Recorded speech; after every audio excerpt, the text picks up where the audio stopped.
Okay, so 71 Duster, 440's in. Did a bunch of shit over the summer that I didn't take videos of because my channel sucks, so I'm not sure if I should even bother, but maybe I will. So anyway, so I put a tough wheel in it. I got these crappy buckets that are gonna do just fine. I have to fix the, what's it called, the brackets. Got my douchey Sun Pro massive tack that's gonna go right on the dash, right where everyone hates it because I love it. I did get center lines, really nice center lines, the sought after ones. There's a 440 that I'm gonna build later. And ended up finding a better pair of center lines that are more offset or better offset for a Duster. These are more for a Cuda, so maybe I'll get a Cuda one day if I can ever afford it, which I doubt. Just to piss off every purist out there, my cousin had an awesome idea.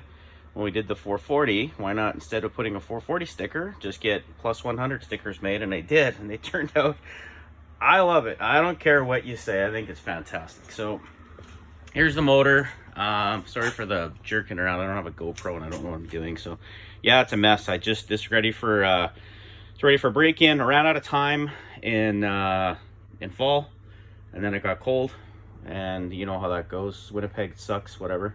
GM style Mopar rad, weird, yes, hard to find hoses for, but that's why I went with the universals, and fits nice now.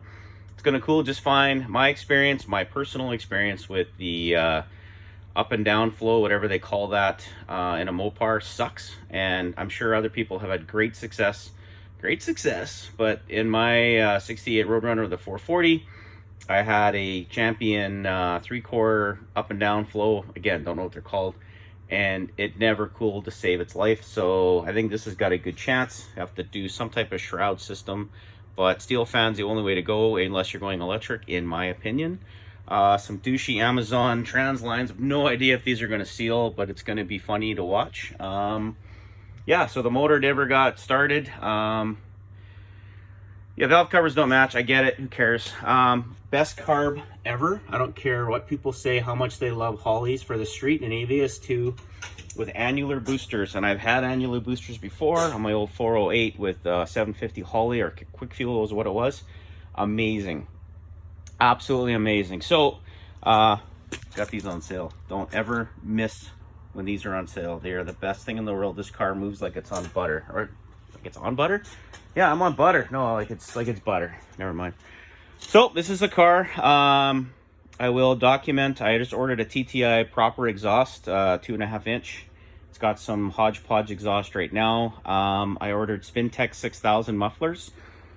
They're not in stock, but neither are the Venom Black Widow 250s. So I may phone Summit and change my order before they all come in stock on the same date, which is weird. But I don't know. I haven't decided what muffler is better. And then after this is done, then I'm actually going to try and do some content for my shit channel. And I have a 88 notchback 5-liter.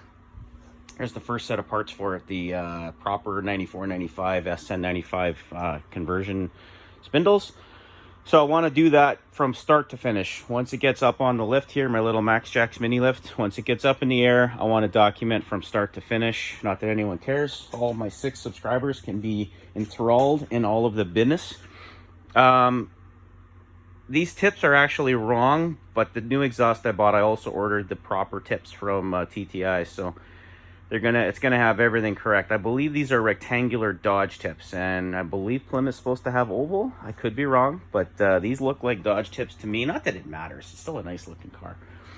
So this car is an enigma in itself. I stole it basically. The guy was batshit crazy, sold it for nothing, and he's got all of the rest of the parts. He still has my original shark tooth grill that he won't sell. He's got my original 340 that he won't sell, and he's got the original trans. But as mentioned, he's cuckoo. The bodywork was done in the 80s, I believe. It's very weird. Quarters are nice, nicely done. Rockers were done, not so great. And what else is done to this car?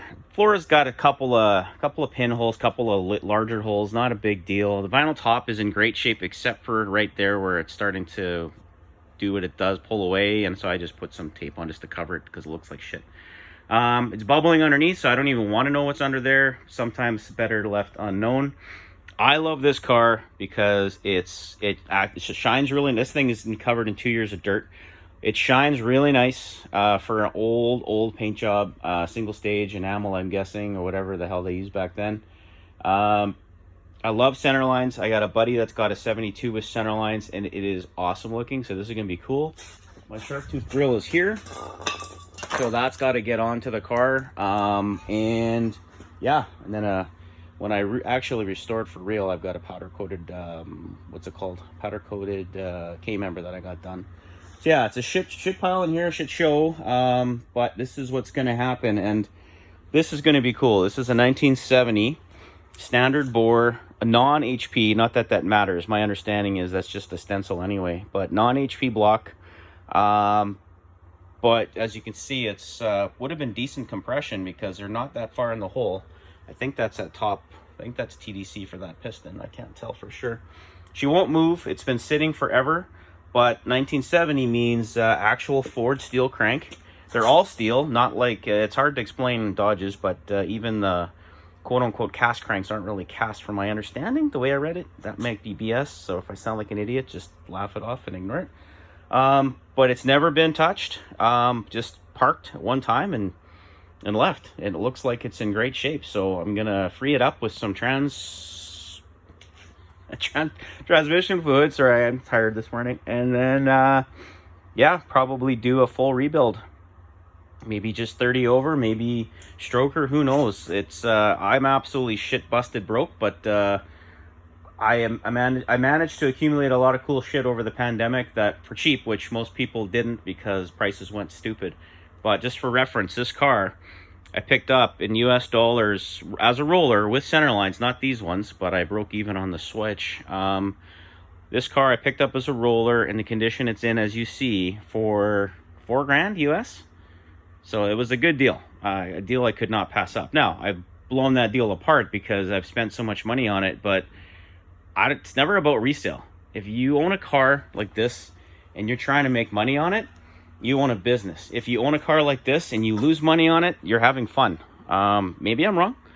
I made money on my Nova doing this that I bought last year. I'm still up money in this, but I have way more fun buying stuff for it than I do actually working on it. And it's probably going to be more fun buying and working on it than driving it. And the difference with this car, I've had a million since I got into this thing 6-7 years ago, into the muscle car thing. Made massive mistakes, and I've had tons of cars, and I've lost money, I've made money. But this car is this is the car that's never going away. There's going to be other cars here. Well, once all this crap is gone. See, this has to go on the walls. You know how that works. There's my 340 hood. Once this car is done and on the road and fun, it's never going away. It's going to have different levels of restoration over the years. But it's never leaving me. This is a 1971. I was born in 71. I've always wanted a Duster since I was a kid. So yeah, it's a dream car. But at the same time, I love other cars and I love building cars. I don't have a hot clue what I'm doing. I learn every day from YouTube. I'm the guy that calls out the cranky old buggers who roast guys like me who are newbies, because I love helping. I've learned a lot of shit and I've helped a lot of people in the little bit of time, relatively speaking, that I've been into this hobby. But tell you what, it's way more fun when someone asks a question and you know that answer. I absolutely love telling them what's going on and what what they can learn. And here's, try this. Have you done this? Have you bought this part from here? It's cheaper, that kind of thing. Love doing that. A lot of cranky old buggers don't. I don't know why. I think it's weird. Try the search function. Do this, you stupid idiot. No, they don't scare people away. More people in this hobby, the more your car's worth, dummy, because more people want it. So that's not my motivation, but there is some good, there's some really good after effects. I don't really care for putting the phone on my face and calling, hey guys, I don't do that. So maybe that's why I don't get views. So you're just going to get weird continuation shots of my car while I blather on about nothing. So anyway, hopefully this channel grows. Hopefully people like this car. I love it. I think it's the coolest car that I've ever owned. Won't be the fastest, won't be the loudest, won't be the craziest. The fastest and craziest is also on my channel is a 73 Mach 1 with a 408 and a TKO 600. Terrifying, absolutely terrifying. When I get the cojones to change it to standard. There's the 4-speed there. It needs to be rebuilt, so there's a guy in town that'll do it for cheap, or I might try it myself. That could go bad or it could go really well, who knows. This TKO I picked up for nothing. This is a TKO 500.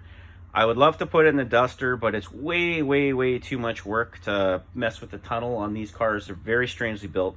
So that's going into the 88 5-liter with the I'm just going to do a stock rebuild 302, just dingle ball hone in the garage kind of thing. I don't give a shit if it runs great or not. It's going to have close to 400 horsepower with an E303, or at least Richard Holdner's videos tell me it will, so good enough. Anyway, that's it. Sorry for the long, drawn-out thing, and yeah, that's it. Have a great day, everybody.